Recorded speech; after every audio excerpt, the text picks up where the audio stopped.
Ministri Rama, ajo ka pasur deklarata nga ato më të çuditshme që ishte shtatzan, do të kishte 83 fëmijë, në pranverë do të ishte e pranishme edhe fizikisht, po ndërkohë, ku kemi përfunduar tani? Do doja që ndiqnim dy materialet në vijim që pastaj ndalojmë analizën me Ilda Zhulalin. New York Times, çfarë ka thënë lidhur me atë çfarë ka ndodhur me diellën dhe me Akshin, dhe gjithashtu La Liberacion është media franceze, i ndjekim të dyja dhe rikthehemi.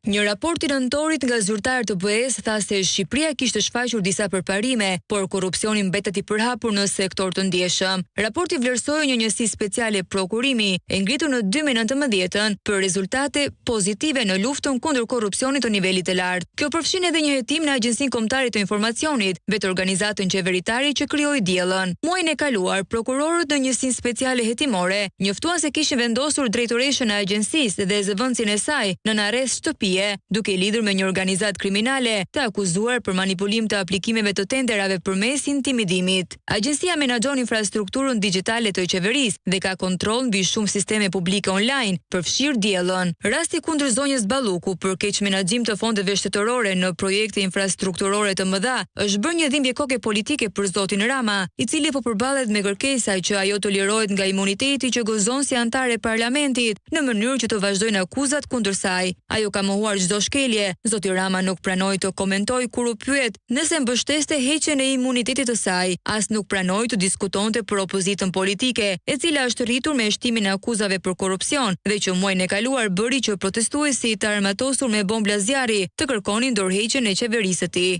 Më 16 dhjetor, Prokuroria e Posaçme kundër korrupsionit dhe krimit të organizuar njoftoi se kishte nisur procedime ndaj 8 qytetarëve shqiptar, përfshirë drejtoreshën e Agjencisë Kombëtare për Shoqërinë e Informacionit dhe zëvendësin e saj. Ky institucion që menaxhon infrastrukturën digjitale të qeverisë, kontrollon sidomos një gamë të gjerë sistemesh publike online në Shqipëri, përfshirë dhe të famshmen ministre nga ai. Diella, sipas komunikatës së prokurorisë, të dyshuarit lidhen me një grup të strukturuar kriminal përgjegjës për manipulimin dhe intimidimin në dhënien e kontratave publike. Shkalla akuzave është e gjerë. Fakte që i atribuohen autoriteteve shqiptare shkojnë nga shkelja parimit të barazisë pjesëmarrësve në tendera dhe ankande publike te konkurrenca pandershme përmes dhunës, deri te heqja palishme e lirisë.